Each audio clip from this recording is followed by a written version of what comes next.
Gurizada, novamente vamos lá a poda, já que agora é época para se fazer isso.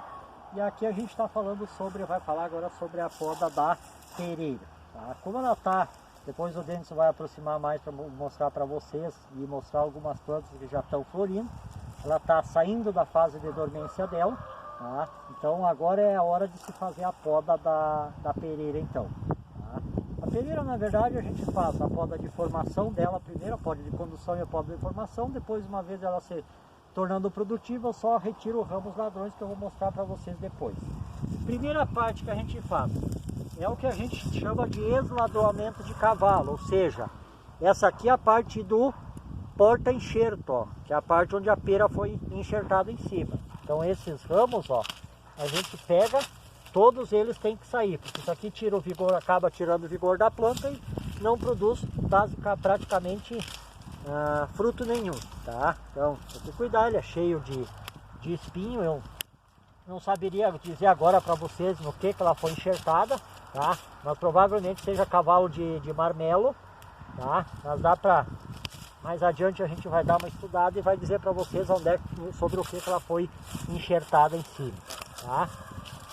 Pronto, ó. Feito isso aqui, deixa a parte do tronco limpo, assim, tá? Daqui então a gente parte para a poda propriamente dita. Essa aqui já foi feita a formação. E se vocês perceberem, ó, a pera ela vai vir numa rama basicamente essa altura aqui.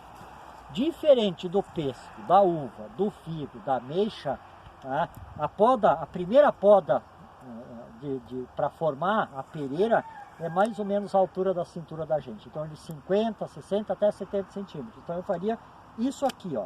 Tá? Então essa altura aqui, por quê? Porque esse galho, ó, depois que o peso do fruto, ele pode acabar alcançando no chão. Imagina se esse galho tivesse aqui, ó. O peso do fruto aqui, ele alcançaria no chão. Tá? O arqueamento da pera, se vocês olharem, ela tem que estar no ângulo de 90 graus. Então olha aqui, ó. Essa abertura de ramo aqui, um ângulo reto, que daí eu tenho produção desde a base do ramo até a ponta dele. Tudo isso aqui vai ser produção. Tá? A mesma forma, a mesma regra vale para a macieira. Tá? O que a gente vai retirar aqui? Primeiro, onde é que a pera produz? Para começar, diferente das que a gente viu até agora, a pera ela produz em ramos especializados. O que são esses ramos especializados?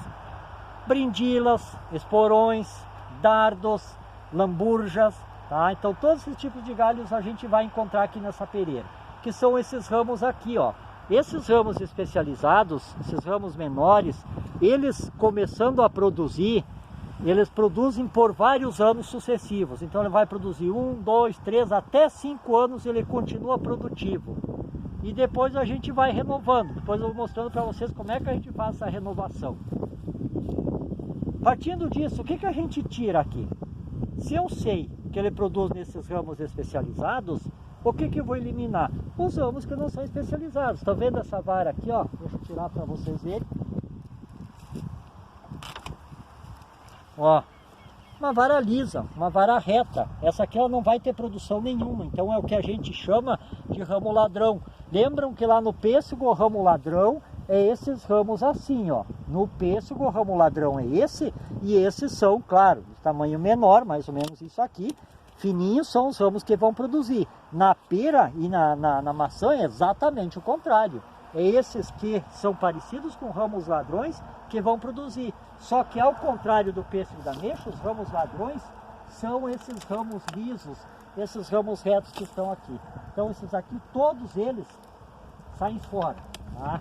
Todos eles que eu digo é porque como eu comecei a condução dela agora, eu tiro eles.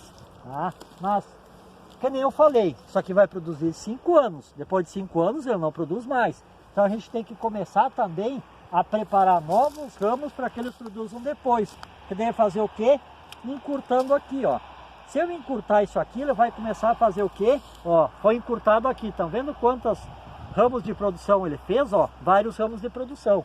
Então, alguns eu deixo para trás. Primeiro, eu vou limpar o centro dessa copa. Toda a parte do meio eu tenho que abrir. Tá?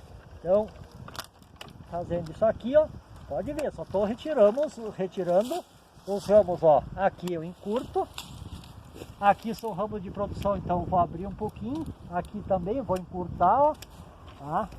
Aqui da mesma forma, aqui tem dois juntos, eu posso eliminar um, tá? Esses aqui sem problema nenhum, que dá para encurtar,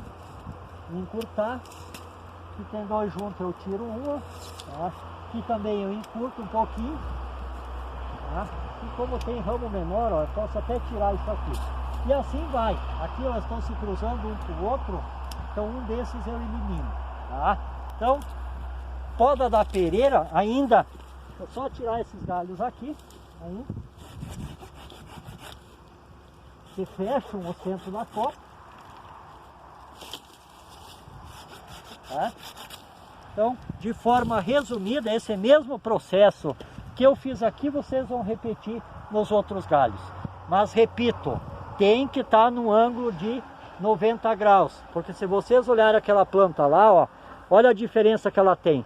É muito difícil eu podar quando eu não tenho um ramo de 90 graus. Por quê? Porque nunca esqueçam que a seiva é ascendente, então ela vai brotar mais na ponta e a parte de baixo fica sem produção. É só vocês darem uma olhada aqui. O que eu tenho de produção aqui? Praticamente nada. Olha aqui já, o que eu tenho de produção aqui?